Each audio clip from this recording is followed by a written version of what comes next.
नमस्कार दोस्तों।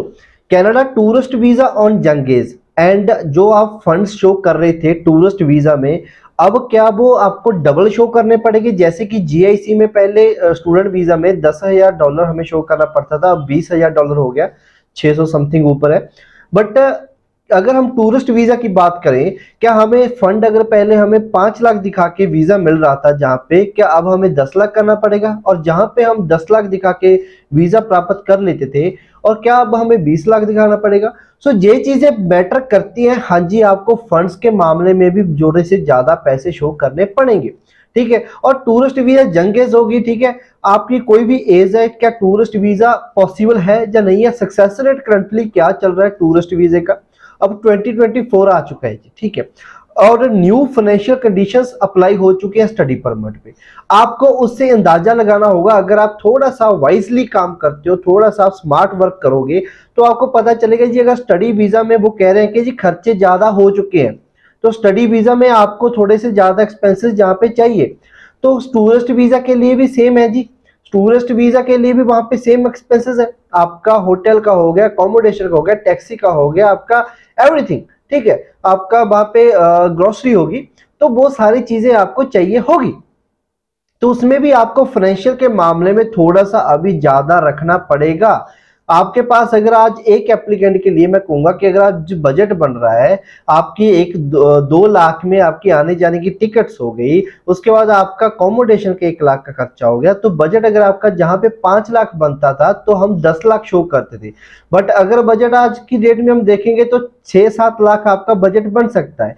देखो, अगर हमने कम भी बजट बना लेते हैं, बट अगर टूरिस्ट वीजा में हम दिखाएंगे कि we will spend more and more money, तो ही हमें वीजा मिलेगा। 2 लाख के लिए अगर हम दिखा देंगे पूरा बजट 3-4 लाख में, तो वीजा चांसेस कम रहेंगे।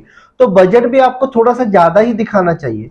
आपको अच्छा होटल वहां पे दिखाना चाहिए। ऐसा नहीं है कि बिल्कुल नॉर्मल सा होटल आपने ले लिया, होटल भी आपको अच्छा दिखाना चाहिए। अगर आप टूरिस्ट वीजा किसको मिलता है? जिसके पास अच्छा फाइनेंशियल होता है, और जिसके पास अच्छा फाइनेंशियल है वो होटल कौन सा चूज करेगा?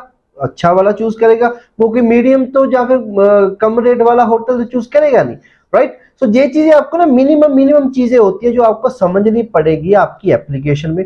सो दैट इज वाई, ठीक है, आपको कनाडा के मामले में, टूरिस्ट के मामले आपको ज्यादा फाइनेंशियल शो करना पड़ेगा। आज की डेट में आपका बजट कम से कम आप 6 लाख तक बनाओ, मिनिमम है। उससे ज्यादा लेके जा सकते हैं। शॉपिंग का दिखा दो, अकोमोडेशन का दिखा दो, वहां पे एक्टिविटीज का दिखा दो कि मैंने जिस सीएन टावर घूमना है, जो भी चीजें है वैनकूवर में है, जो भी चीजें मैंने घूमनी है, तो ये चीजें दिखा के उसको मिनिमम 6 लाख तक तो लेके जाओ ही जाओ। उसके बाद अगर आप 6 लाख का बजट है तो 12 लाख आपने फंड शो करना ही करना है एक एप्लीकेंट का। मैं ये बात बता रहा हूं, आपको इतना फंड शो करना पड़ेगा। सक्सेस रेट के मामले में बात करूं, देखो सक्सेस रेट कभी भी ऐसा नहीं होता कनाडा के, अगर बेकार सी बेकार एप्लीकेशन सबमिट होगी टूरिस्ट वीजा में तो वो उसको वीजा मिल जाएगा, तो हम कह देंगे कि जी बहुत अच्छा सक्सेस रेट है।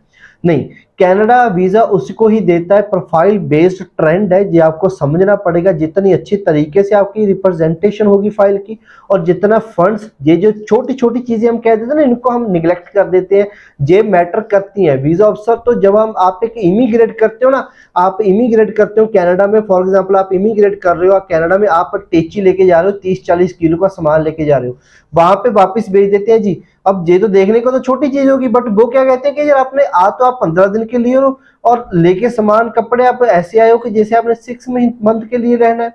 सो वो छोटी छोटी चीजें बहुत मैटर करती हैं। सो आपको ये चीजों की गौर करनी पड़ेगी वीजा लेने के लिए। अब मैं कहूंगा कि आपने उनसे ही अप्लाई करवाएं जिनके पास एक्सपीरियंस है। यंग एज में अगर आप बच्चे ने +2 किए ना, उसका भी टूरिस्ट वीजा पॉसिबल है, विजिटर वीजा उसका भी पॉसिबल है, चाहे वो 1 भी रुपया नहीं कमाता, बट उसके पेरेंट्स तो कमाते हैं ना। Ties to India as per the she और हर, ठीक है, शी और he is doing graduation in India, ठीक है। Once he will return from Canada he will rejoin the classes, ठीक है। वो कॉलेज से हम लेटर ले लेते हैं लिख के। फैमिली में वीजा, पूरी फैमिली मेंबर का वीजा ऐसे ही तो लगता है। तो आपने ये चीजें मैटर करती हैं, छोटी छोटी चीजों, प्लीज इसको निगलेक्ट मत करो अपनी एप्लीकेशन में, नहीं तो आपको वीजा रिफ्यूजल फेस करनी पड़ सकती है। सो इस वीडियो में मैं यही बताना चाह रहा था। सो आगे की वीडियो के लिए आप इस चैनल को प्लीज सब्सक्राइब करें और इस वीडियो को लाइक करें। आपको जहां पे अच्छी नॉलेज मिलती है तो आप इस चैनल को सब्सक्राइब कर सकते हो। इस वीडियो में इतना ही। नमस्कार, सत श्री अकाल।